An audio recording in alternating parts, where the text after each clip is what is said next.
Dr. Richard Lee harus merasakan dinginnya jeruji sel besi tahanan Polda Metro Jaya. Direktorat Reserse Kriminal Khusus Polda Metro Jaya menahan tersangka Richard Lee terkait kasus dugaan pencucian data atau akses ilegal. Hal tersebut dibenarkan oleh Kabid Humas Polda Metro Jaya, Kombes Pol Endra Zulpan. Iya, Richard Lee ditahan, kata Zulpan saat dikonfirmasi Kompas.com Senin 27 Desember 2021. Sementara itu, Kasubdit Siberdit Treskrimsus Polda Metro Jaya, Kompol Rovan Richard Mahenu secara terpisah mengatakan, berkas perkara Richard Lee, kasus dugaan ilegal akses telah dinyatakan lengkap. Kasus yang pencurian data sudah P21. Berkas dinyatakan lengkap. Jadi, kita panggil dia untuk proses pelimpahan ke kejaksaan, kata Rovan pada Kompas.com Senin. Kendati demikian, Rovan tidak menjelaskan lebih lanjut mengenai upaya penahanan terhadap Richard Lee. Diketahui, terhadap Richard Lee sempat diamankan di rumahnya, meskipun akhirnya dibebaskan. Brigadir Jenderal Yusri Yunus yang pada saat itu menjabat sebagai Kabid Humas Polda Metro Jaya menjelaskan, penangkapan Richard Lee terkait dugaan pelanggaran Undang-Undang ITE karena mengakses akun pribadi Instagram secara ilegal. Sementara, akun pribadi Instagram milik Richard Lee telah dijadikan barang bukti atas kasus pencemaran nama baik yang dilaporkan artis Kartika Putri pada Desember 2020.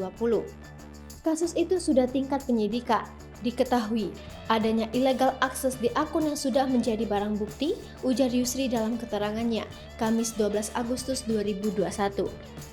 Polisi kemudian melakukan penyelidikan dan mengetahui bahwa seseorang yang mengakses akun Instagram tersebut adalah Richard Lee sendiri.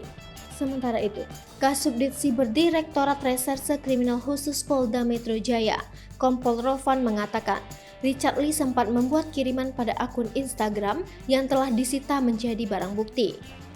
Pada 6 Agustus 2021, Saudara R memposting di akun yang telah disita oleh penyidik dengan caption, "Hai semua, saya kembali setelah sekian lama," kata Rovan. Padahal, kata Rovan, Richard Lee sendiri sudah mengetahui bahwa akun Instagram miliknya itu telah disita sebagai barang bukti kasus dugaan pencemaran nama baik. Penyidik melakukan penyelidikan dan ditemukan beberapa bukti-bukti yang kami sita telah dihapus oleh yang bersangkutan. Oleh sebab itu, kami melakukan penangkapan, kata Rovan.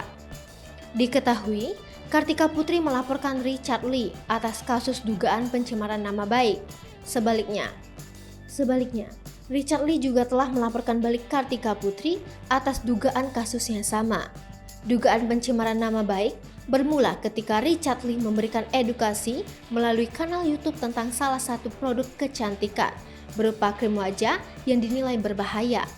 Ia menyebutkan produk tersebut mengandung merkuri dan hidroquinon yang diketahui setelah melalui uji laboratorium.